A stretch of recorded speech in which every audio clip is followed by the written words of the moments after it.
Hello everyone, Steve here from Tech Toy Tinker and Retro Arena. I'm going to give you guys a quick look here at Test 8, which was just released yesterday. So some things of note to talk about in this build. We got the Super Famicom not scraping issue resolved.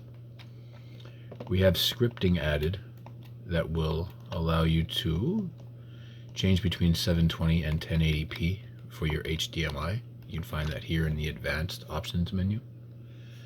To use it, you just press it.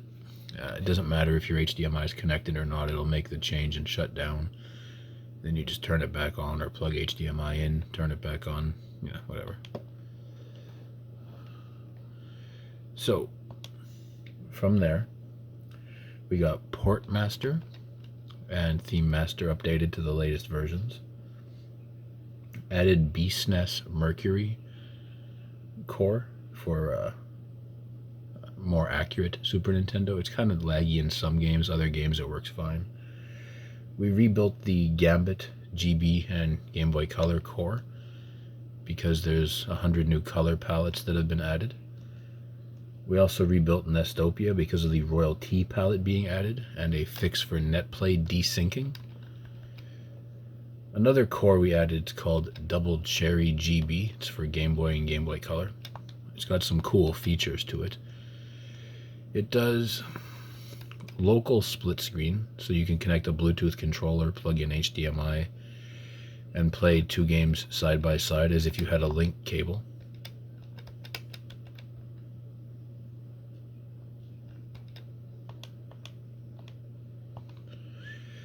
It has netplay as well, and some games it can actually do 4-player split screen.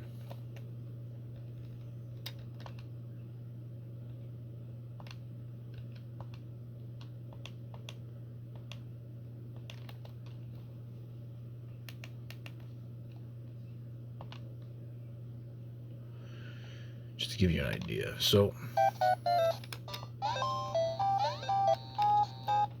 you can see that only one game is being controlled because there's only one controller. You need to hook up more controllers to be able to do more people. I don't know if 4-player will work on this particular game. I know it does on Tetris and a racing game, but apparently it will. So not that it matters for this particular game, but you could have 4 people playing at once. It matters more for 4 games you can link together, which is something else this particular core does, is that it emulates the 4-player adapter DMG07. So that's kind of cool, which is honestly why I added it.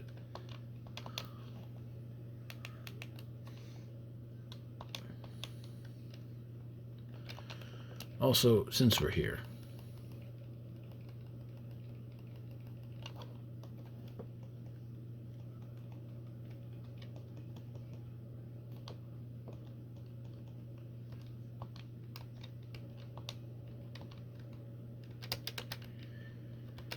also added Same Boy and Gear Boy to the list of launch options for Game Boy and Game Boy Color.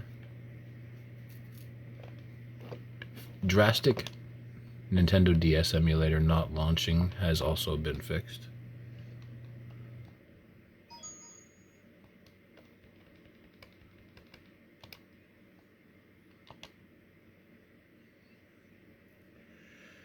Also added Mednafen GBA core, rebuilt the Blue MSX core to get the latest changes there. For Master System and for, I think it was Game Gear? Yeah, I believe it was Game Gear.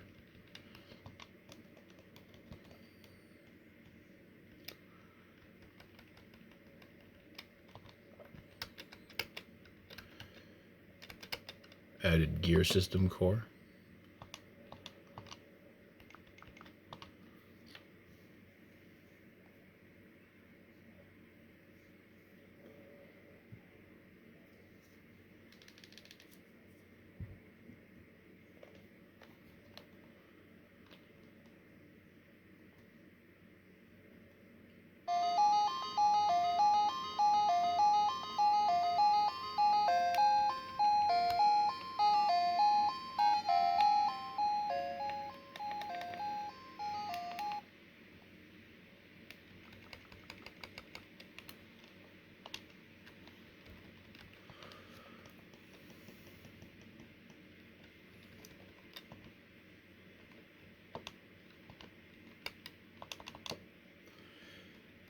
something else I want to talk about here.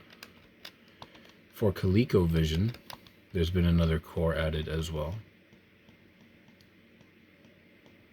So instead of using Blue MSX, you now also have the option to use Gear Coleco or Cool CV if you use RetroArch 32, as there's a beta core for that was never finished by the developer, but it's mostly working.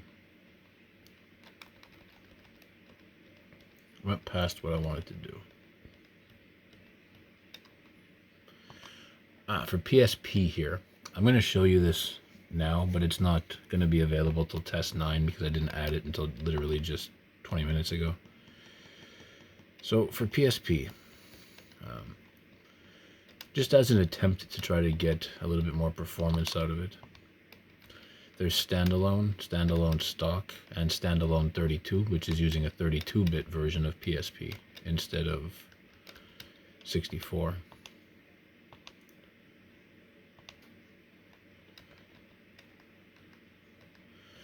Now, for Neo Geo here, there's been another emulator, or core I should say, added as well, called Geolith. Now, sorry, default launcher. Oops, that probably means that it'll be the default launcher in the beta, but whatever. It's not hard to change that.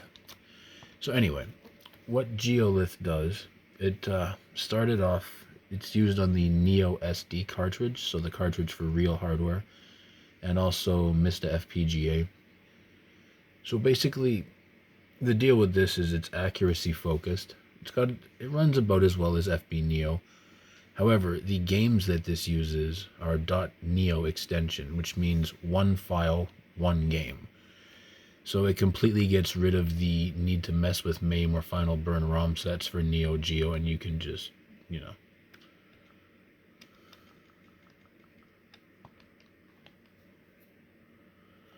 I'll show you what I mean.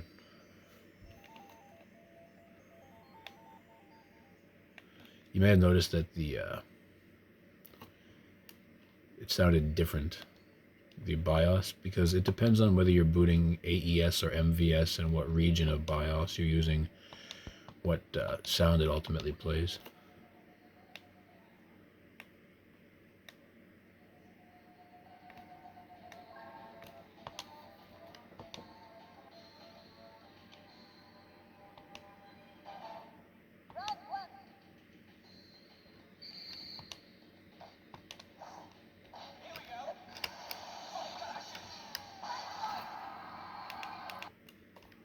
Well, you get the point. It runs about as well as FB Neo, but it cuts down on the amount of zip files you have to have and messing with the ROM sets, which can get kind of annoying.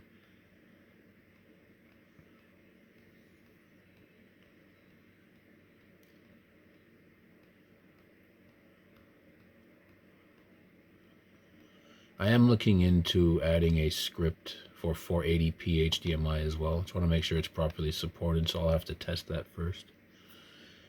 I don't see any reason why it wouldn't though, so it should be in beta 9, or beta 10 test 9. As you can see here, this is TI-83.